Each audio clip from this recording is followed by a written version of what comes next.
Taranja volley mbola izay ihany no resahantsika ny resaka ny club-n'ny hafa izay mankalaza ny 20 taonany ka niditra teo amin'ny dingany Manasadalina ny faninanana izay nitanterahana tetsy amin'ny kianja ivelan'ny Mahamasina omaly itolakandro.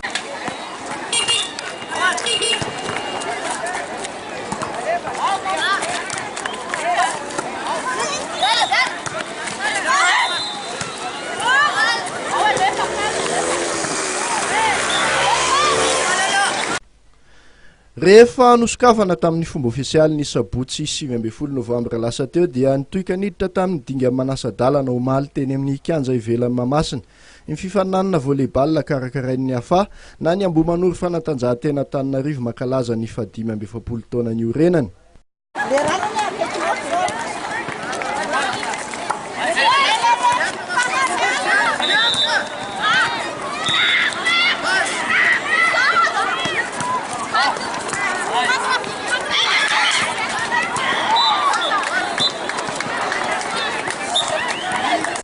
Zay ivina fa nisafidin'ny mpikarakara ity fifaninanana ity ny ampilalao ireo sikady zandrany tamin'ny ity hetsika nokarakarainy ity mba ho fanomezana sehatra ilalaovana ao azy ireo.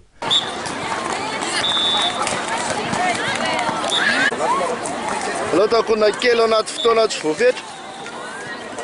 Na izany aza nefa dia nisy ihany koa ny fandraisana anjaran'ireo sikady zoky ny mpakafy volley eny anivon'ireny orinasa ireny.